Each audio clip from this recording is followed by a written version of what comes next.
ஓம் முருகா, என் அன்பு பிள்ளையே, இது உன் அப்பன் முருகன் கட்டளை.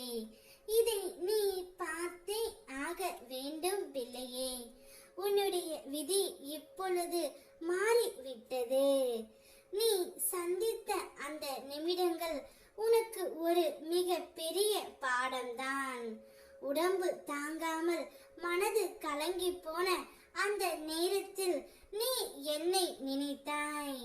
அந்த ஒரு நினைவு, அந்த ஒரு அழைப்பு தான் உன்னை மீண்டும் நிற்க வைக்க காரணம் ஆயிற்று பிள்ளையே. கடவுள் அருள் என்பது எப்போது திடீரென்று வரும் மிராக்கள் போலத்தான் இருக்கும். நீ முழுமையாக கை விட்டு விட்டாய் என நினைக்கும் வேளையிலேயே என்னுடைய கரம் உன்னை தூக்கி நிறுத்தும். இதுவே ஒரு அடையாளம். உன்னுடைய வாழ்க்கையை நான் கவனிக்கின்றேன்.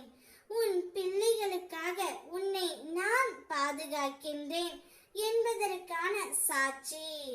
சில மணி நேரங்களுக்குள் நடந்த அந்த மாற்றம் ஒரு சாதாரண விஷயம் அல்ல.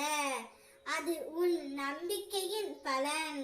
உன்னுடைய விதி முழுமையாக மாறி விட்டது தங்கமே. இனி உன்னுடைய விதியில் நல்லது மட்டுமே நடக்கும்.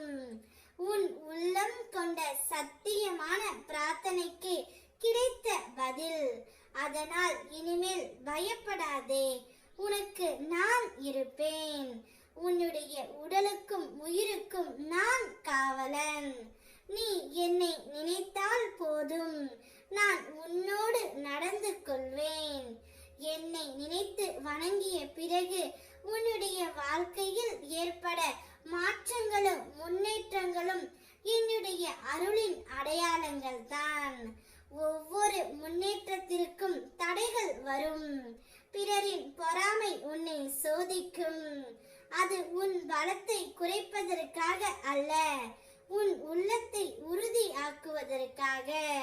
நீ எப்போதும் நன்றியோடு இருப்பதாலும் பெற்றதை பிறருடன் பகிர்ந்து கொள்வதாலும் உன்னுடைய பாதை எப்போதும் என்னுடைய அருளால் ஒளிவிடும். இன்னும் சிறந்த உயர்வுகளுக்கு தள்ளி செல்லும் சக்தியை உனக்குள் நான் விதைக்கின்றேன். நம்பிக்கையுடன் நடந்து செல் பிள்ளையே. நிச்சயம் உன்னுடைய விதியை நான் மாற்றி எழுதி விட்டேன். இது உன் அப்பன் முருகன் கட்டளை. என் கட்டளைப்படி இனி உன்னுடைய வாழ்க்கையில் சந்தோஷம் மட்டுமே இருக்கும். கஷ்டத்தையும் துன்பத்தையும் நான் அனுமதிக்க விடமாட்டேன். இனி உன் பாதை வெற்றியின் பாதையாகவே இருக்கும். கோபுரத்தின் உச்சியில் வைத்து உன்னை அழகு பார்க்க போகின்றேன்.